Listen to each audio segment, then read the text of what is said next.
powerful and portable. With uncompromised graphics performance, the way you play will never be the same.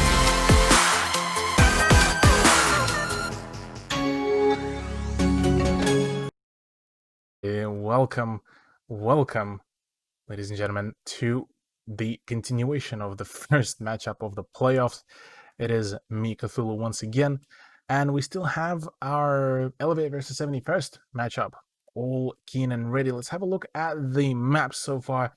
We've seen just the coastline played out, and it did result in a 7-1 victory for Elevate. Now, up next is Oregon, and it is definitely one of those maps that I feel both of the teams could be very, very powerful on. 71st, this is their pick, so it should be their more so of a comfort ground, and definitely it's a little bit more strat heavy comparative to Coastline, so I would be expecting a few more of the closer rounds than a 7-1 scoreline. But with that said as well, Elevate has so far managed to ramp up quite a momentum for themselves.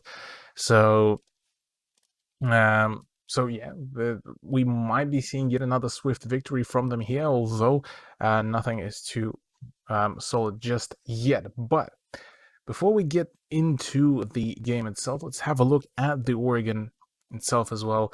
Just get ourselves all keen, all prepared, and look, I'm just excited for this one because this is where we shall be seeing, I believe, 71st.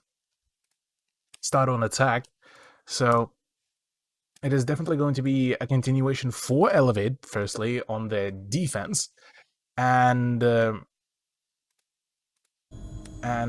possibly might be seeing... Oh, team, are you on? I'm neither, thank you.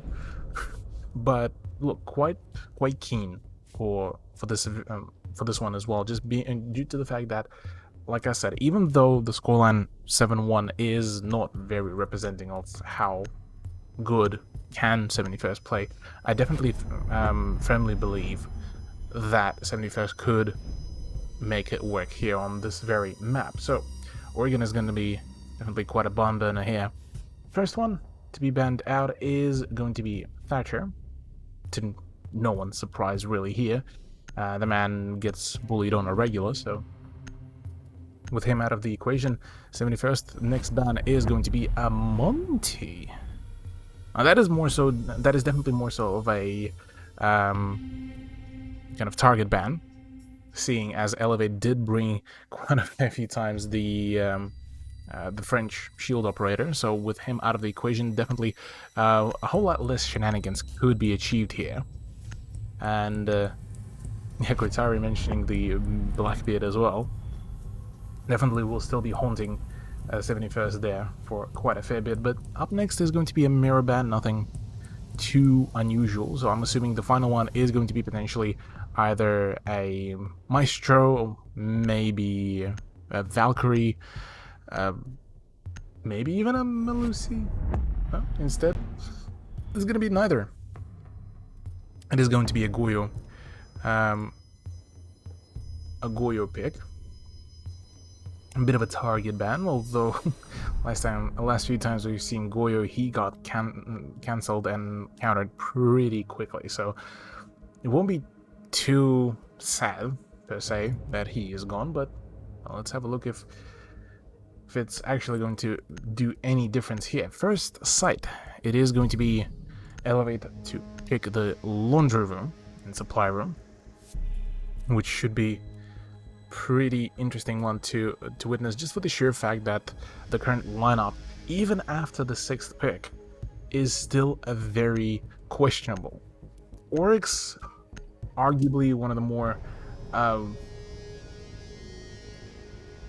what's the right word?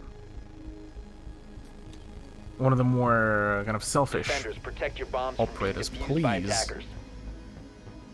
custom gamer mode. Please, I don't want your things, but it seems that we are going to be stuck on this one, at least for the time being. Actually, no, pardon me. Okay, no, okay. Oh well.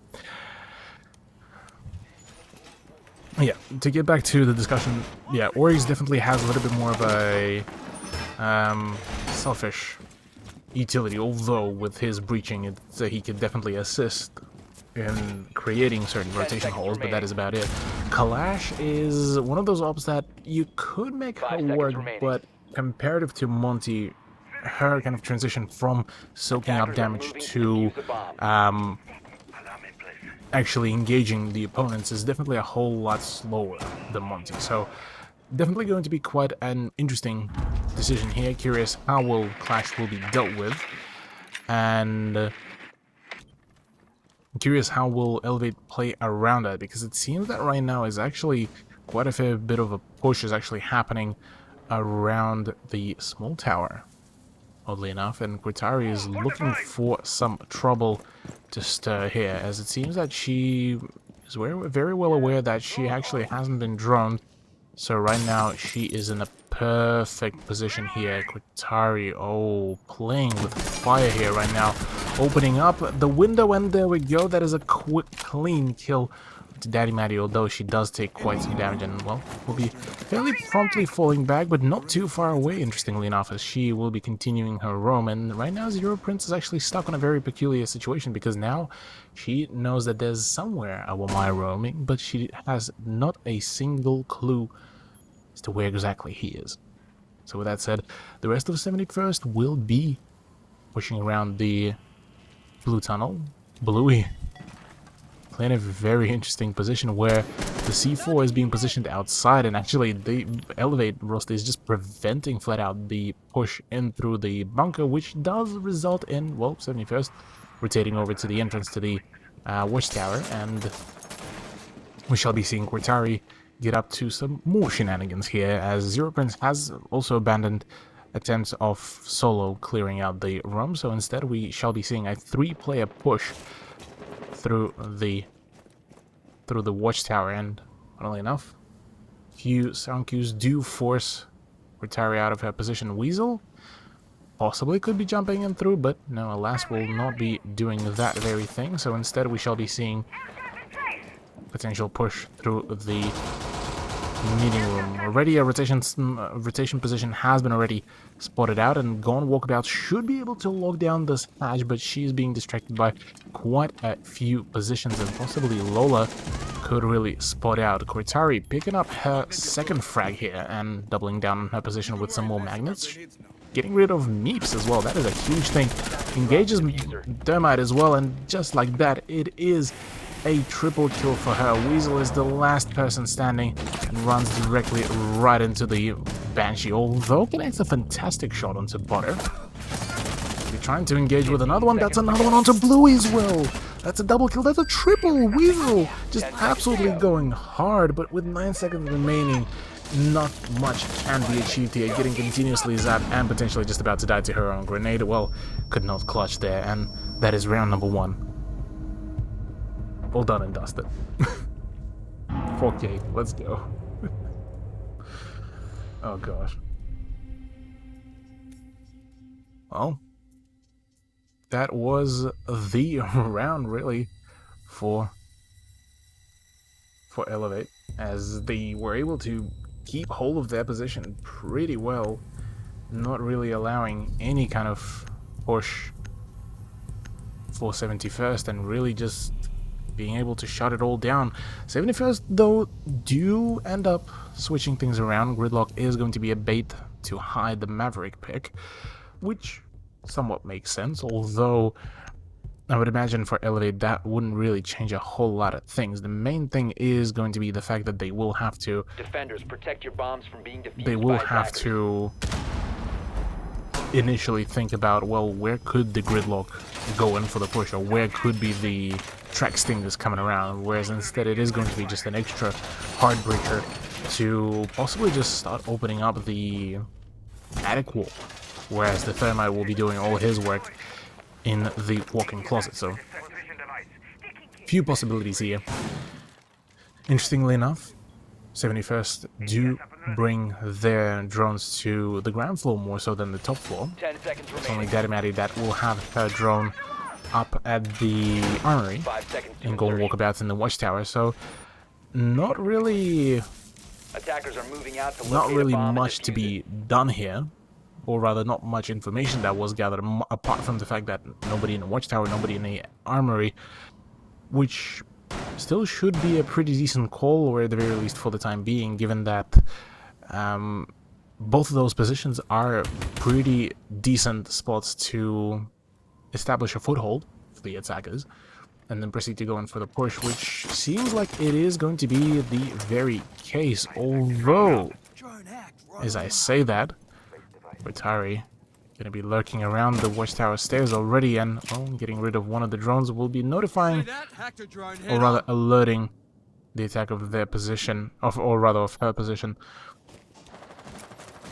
Zero Prince, the moment she drones out, Mozzie completely just misses out his position. This is huge because Cortari could very much punish position here, and straight off the bat, there we go. Straight to the dome piece, and very quickly falls back from her position. Nobody will be hunting her here, given that Weasel will be just attempting to just watch the position whilst the breach will be happening. Already starting to get to work on the barricades. Attempting to do something here, but seems that right now it's more so just trying to get rid of the bandit charges, but oh no. One of the frag grenades just flies in at the wrong position, and well, won't be really seeing much, but instead we actually do see one of the charges actually disposed, so that is at the very least a good thing. The only bad thing is the fact that it is open on the uncovered part, so when they go in, I'm gonna go in for the peek, they should expect pretty much trouble. Talking about trouble though, Rotari, yet again, completely unspotted, will be keeping her position up on the watchtower stairs, with Weasel, funnily enough, actually watching completely the opposite direction where Kritari could be coming from. And right now for the Mozzie player, this is the perfect position because she could essentially just play for time, and when the push needs to happen straight off the bat, well, this is where she will be able to wreak havoc. But instead it likes out of it, decides to really go in for the push. C4 is prepared for from down below, so the moment Weasel will step there, that's a double kill! Oh boy. Oh no, Blue as well to add the salt to the injury. We'll be getting rid of Daddy Matty, and now it's down to Meeps, and she got forced out of the whole building. It is a flawless round from Elevate on round number 2, with no remorse whatsoever. But that C4 was absolutely stunning. Absolutely sensational work there from Elevate, and quite an unfortunate turnout from 71st. Expecting some turnaround there for themselves, but unfortunately couldn't yet muster it up for themselves. So possibly we'll be seeing maybe a change around, although no change will be made, actually, funnily enough, here from either of the rosters, and we shall be seeing the very same lineup, actually, both attack and defense. Attackers need to locate and defuse bombs. Nah, gosh darn it. So we are going to be going to the site of Kitchen and Dining.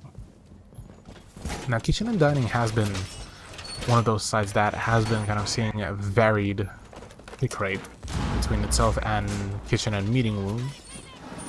Just more so of how much do you prefer to play, I suppose, partial vertical game for the Meeting Room, but apart from that, really, 10 seconds remaining. not much can be said about that site. It does provide quite a fair bit of the attackers are moving to defuse a bomb. Of the cover, and quite some flexibility. So curious how will Elevate play out this very position, because this spot where Butter is playing could be a little bit volatile, namely for her rather than for the attackers, seeing as her Her position could be easily shot down by just one single well-placed shot, but it seems that none of that is yet to happen. Instead, we are going to be seeing just a small tower push.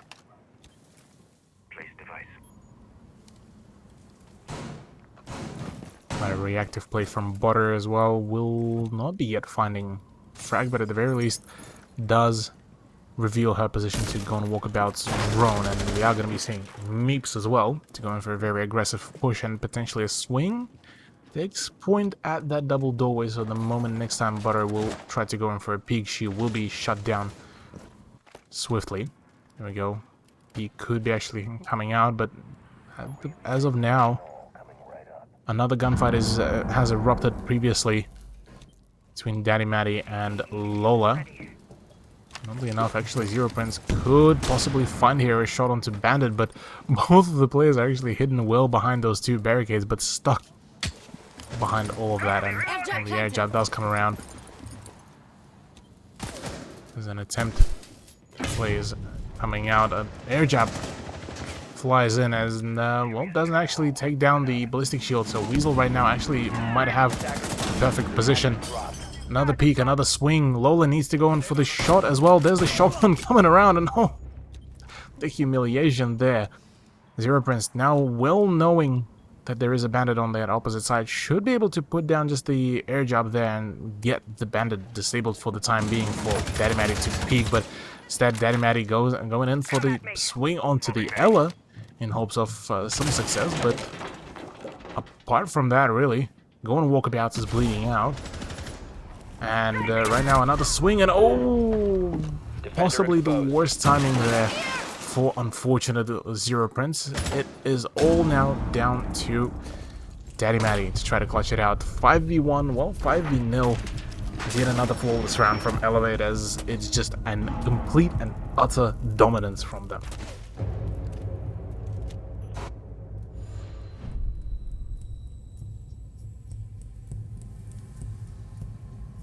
Seems like there is no possible way to stop the Elevate train as of now. They are going to be returning back to the laundry room and supply to continue increasing their chances here for them getting closer and closer to the grand finals, or rather grand finals spot. Whereas for 71st, they are definitely looking like they're struggling. Quick few 6 picks are coming out. Meeps seem to have had a pretty decent idea as to what does she want for attackers need to locate and defuse bomb. For her pick, but at the end still ended up going with the Jackal play, whereas for Bluey initially teasing in mute for potentially the just general drone denial, but instead we'll be bringing in a smoke. An operator that arguably she has much more success with, although not a whole lot of difference there being made between the two SAS operators. Both of them have very similar loadouts, at least within the competitive meta, and the only difference being that one can deny the drones, whereas the other one can deny just the general push and slow down by quite a substantial amount of time. So with that said, Attackers must locate and defuse action phase will be starting up yet again for round 4 of map number 2, with Elevate currently leading in a map point. And Kortari straight off the bat, off screen yet again, will be finding herself a frag. That is an L for poor Daddy Matty, face planting right into the dirt. And just like that, the Soul Breacher is out of the equation. One of the few ops that could really counter the Clash as well fairly efficiently is out of the equation, but meanwhile Meeps is able to actually get rid of Butter out of all of the operators, but that is a huge pick here. Not only that is the C4 out of the equation, that is potential for the kite tricking gone and out, so an excellent decision to bring in the Jackal seems to have already paid off pretty well, but they are not out of this just yet. It seems that the push is going to be actually coming out through partially through the Watchtower stairs, partially through the Freezer stairs. I don't think we shall be expecting anything through the main, or aka the laundry stairs. around here. So instead we are going to be just taking a little bit of extra time for Weasel to try to get the opening on the reinforced hatch.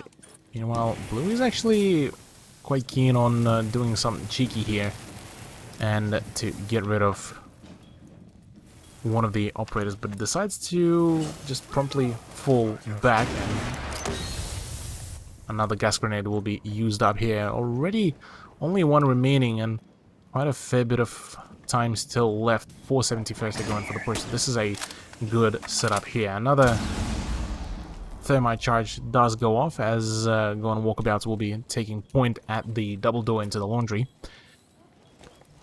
Rentari as well will be trying to counter her position, but for her she will need to contest two different angles, and right now one is already starting to get pressured. That is the freezer room with Meeps with a 2x scope and a C7. Things could definitely get a little bit dicey. One of the sightlines has been completely cut off, so right now she could fairly safely actually contest with Cortaria, but that gas grenade also going to be thrown in the spanner in the works. But The attacker's bomb diffuser has been dropped. so now not much can be achieved. Bluey could very much find herself another frag here, but instead it's Meeps that finds herself a double kill already. Weasel takes quite some punishment as well amongst all of that chaos, and right now 15 seconds remaining. Just like that, all the time has been already drained. Zero Prince shooting more shots into a dead body. Meeps team killing, unfortunately. Weasel as well. This is the worst possible outcome here right now, and another shotgun does roll out, and that is Bluey to find the final kill. There we go. 4 rounds in a row for Elevate within this map, and really just 471st just can't seem to be able to catch a break here for themselves, as 4-0 is certainly quite an issue. Although I'll say that 71st are definitely having a few struggles on attack. If they are able to get themselves even just one, or well, best case scenario for them is going to be only 2. If they are able to take the final 2 rounds for themselves, they might just be able to still have a chance for a comeback for themselves on the defense, given that, at least from my memory, their defense on Oregon was actually pretty decent. So we shall see if that is going to be the case here.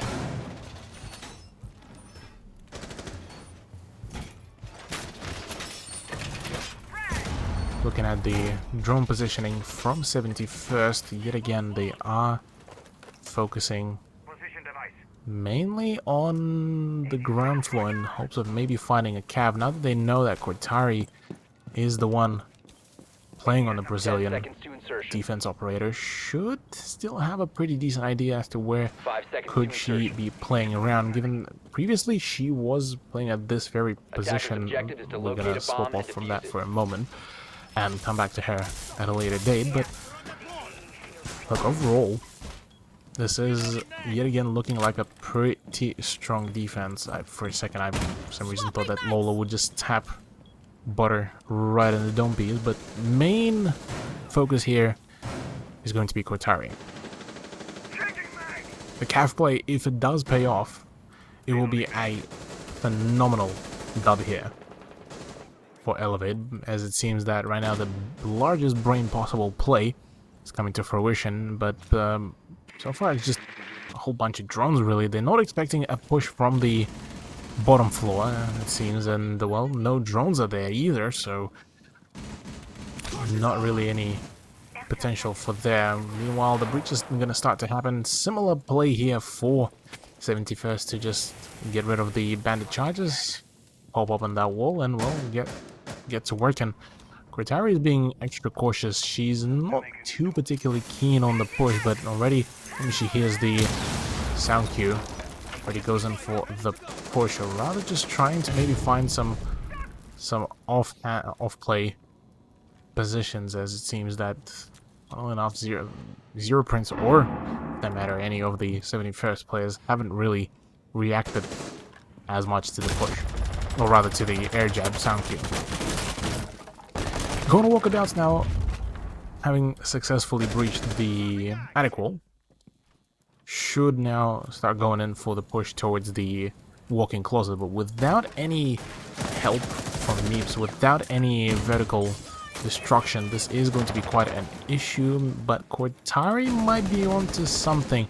Goes in for the swing, and well, there we go. There's the interrogation, and the diffuser dropped, so right now this is an issue. This is a huge issue here. Meeps, oh, dishing out so much damage here, but cannot get rid of the Cav. Finally able to shut her down, but already the damage has been done. 4 versus 2, and Meeps already so low, with Weasel now out of the equation, and Lola shotgunning for Maverick. It's all down to the Jackal, the Spaniard, the Rome Hunter, but the it's M870. Oh man, that is a much better gun, it seems. Round number 5 has concluded in a 5-0 scoreline here for Elevators. It seems that they are planning to beat their own scoreline here and go for a flawless game, it seems. Although that may be contested once we'll be switching over to the different sides. Kitchen and dining hall will be the choice here for the final round for the defense of Elevate.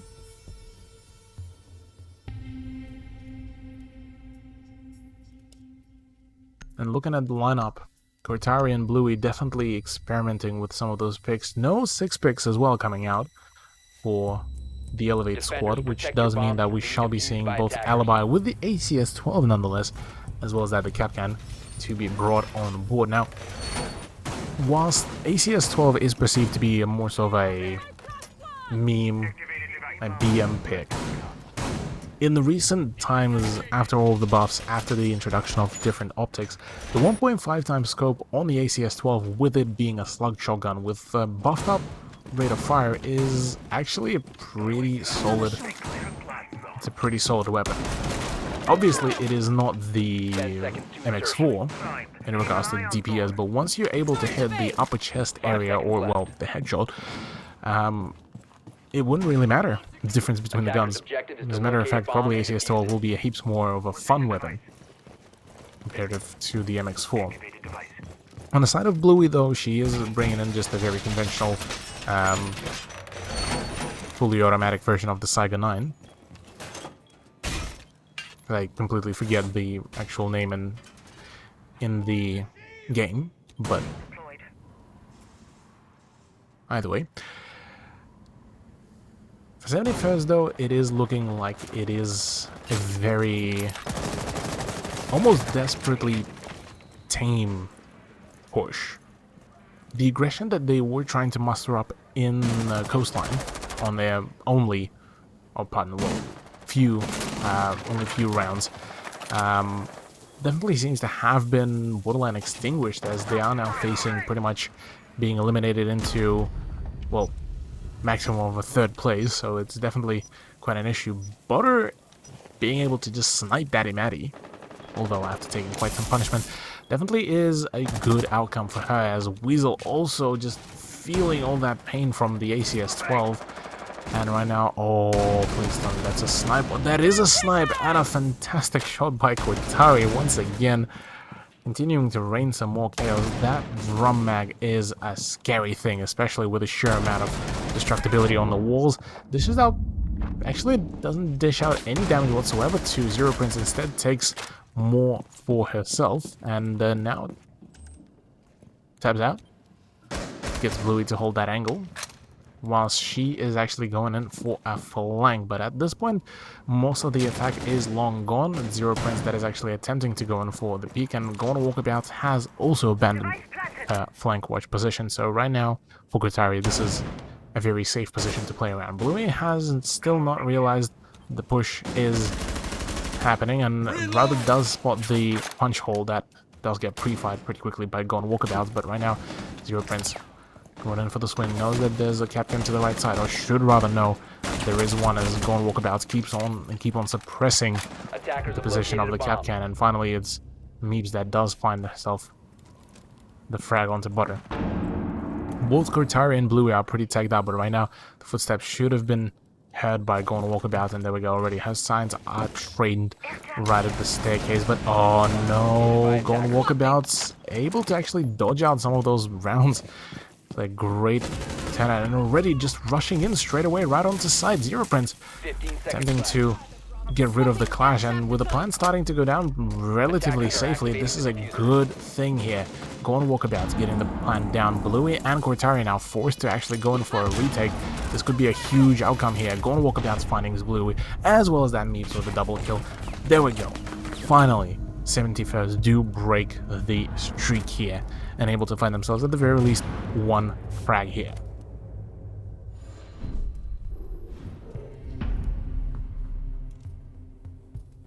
Finally, the train of Elevate has been put to a halt here,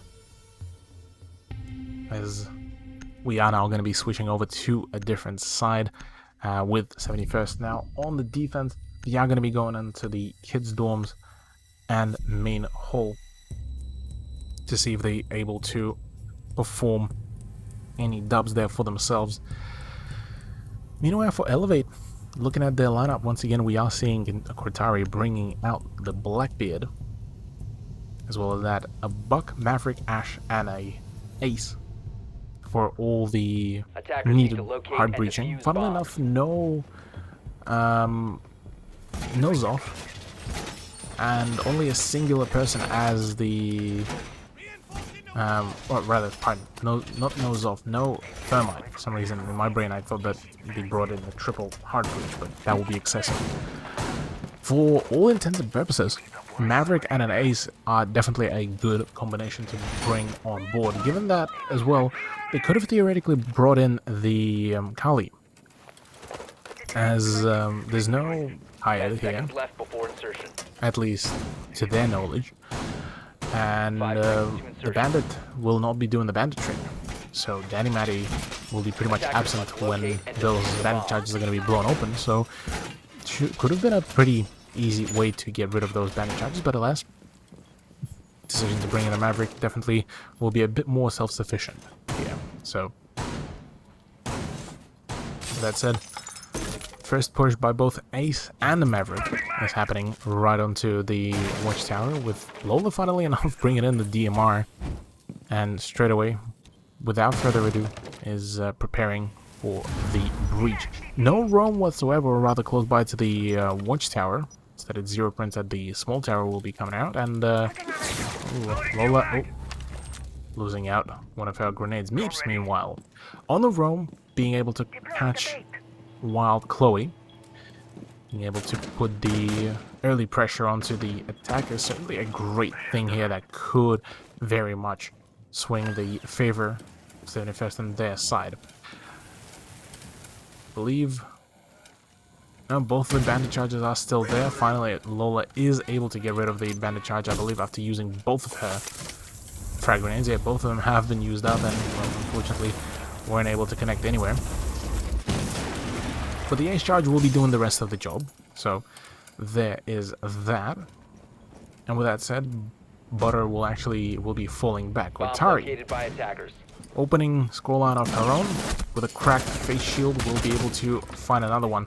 Lola to find another frag as well. Just like that, it's a 4v3, but Cortari is in a bit of a pickle here. Lola keeps on tapping away at her competition. She is just feeling it with that DMR. Try to go in for another swing here, but it seems that there's no presence whatsoever in the kids room, and funnily enough, the last remaining two players are actually just offside, so Butter should have a very easy time to go in for the plant. A flank, a very late flank from Zero Prince should ensure that Lola will be at a disadvantageous position, but oh no, instead she sees that push, and it's all down to Meeps. In a post-plan situation, 1v3, this is definitely quite a rough one for the 71st player, as right now they are facing a potential match point here. 25 seconds remaining, and well, only 1 second needed for Lola to just tap at Meeps' head. Just like that, it is a match point, series point for Elevate. Very clean job there namely by Lola, who was able to score herself a triple kill with that DMR, which is definitely quite an unusual sight to behold, especially in a competitive setting. We'll be seeing ourselves at a match point, potentially the final round here for 71st to make a comeback here. And quite curious to see if a comeback could be made here.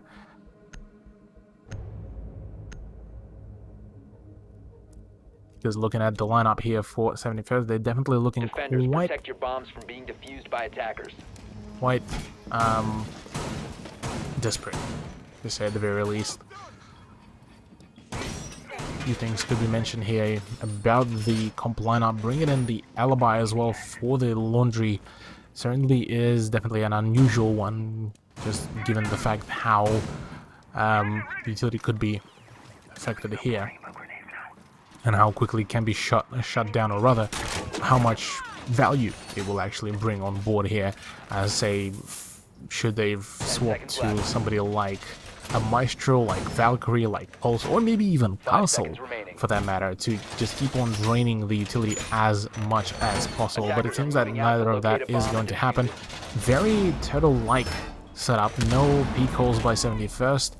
Instead, we are going to be seeing a few utility pieces to be positioned around the freezer, oddly enough. Whereas for Elevate, already full-blown rush. Butter already finding herself a frag, as the ping is also coming out from Kotari. It's a 3-player push and a scan as well to boot. Butter already finding herself yet another one. It's a very, very gnarly, very aggressive push in a matter of just a single minute. This is about to be possibly called the quickest round in Women's League, really.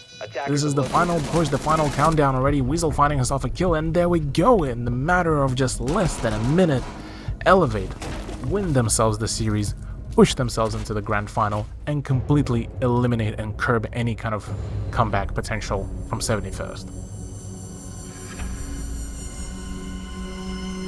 Wow. Absolutely stunning last round that caught me by absolute surprise. And well, for Elevate, yet another 7-1, 12 and 10 frags between Lola and Cortari. Rightfully so, they claim their victory here. And just like that, it is the ending for this playoff as well. Very, very nicely done. And congratulations to Elevate. 2 7-1 victories in the playoff best of 3 semi-final, which will be pushing them into the grand final position. And they are going to be waiting for the results of tomorrow as to who are they going to be playing, whether it's going to be Nocturnal or ShadowNet. And that is going to be, I reckon, an even closer matchup, given how close the previous match between Nocturnal and ShadowNet was, and how very hyped up it was in either of the ways, because ShadowNet were playing out of their absolute minds against Nocturnal. And same could be said for Nocturnal. They were doing an absolutely amazing, well, performing an amazing gameplay for themselves. So, with that said, though, it is a wrap-up from us as well. Huge thank you to everyone who tuned in. Let's get a quick refreshment as well for us on the scorelines as well. 7-1 on Coastline, 7-1 on Oregon. Elevate finishing out this matchup in a 2-0 fashion. Yet again, just reassuring and reinforcing their dominance here in the Women's League, and really able to show us that they are quite keen, quite ready to really take on their further challenges by brutal force. Yet another look at our semifinals as well. Make sure to tune in tomorrow to the second semifinal. That is going to be on twitch.tv/XP Esports TVB. Yeah, so this is where the ShadowNet versus Nocturnal will be broadcasted. And it's going to be yet another best of 3 as well, which I am quite keen to watch. Although unfortunately I shall not be present tomorrow, but we shall be seeing it still casted. So from the rest of the whole of the production crew over at XP Esports, from myself as well, thank you all for joining us for tonight's fairly dominant performance by Elevate, and huge thank you to our wonderful sponsors as well, that is Ubisoft ANZ, ZQ Racing, Computer Alliance, and Intel, Cooler Master, and Asus ROG. And with that said, thank you all for joining us. Stay safe, stay happy, and we'll see you tomorrow, and take it easy.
Enter into a new dimension of gaming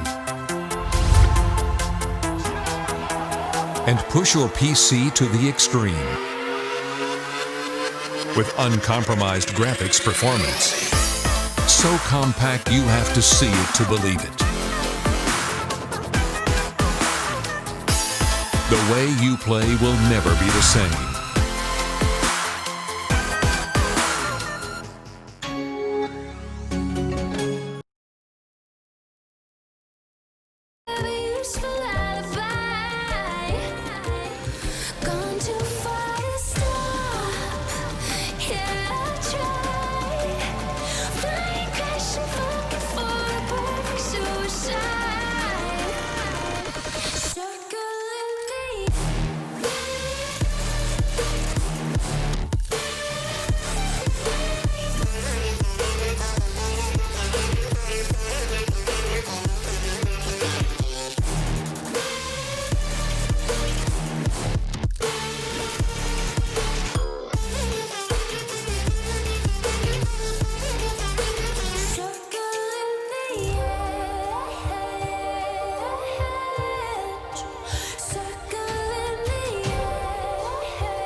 Drinking and smoking yourself, don't even wanna try. Make room for somebody else. Oh, I just wanna hide out from under all these indecisions. Oh, make room for somebody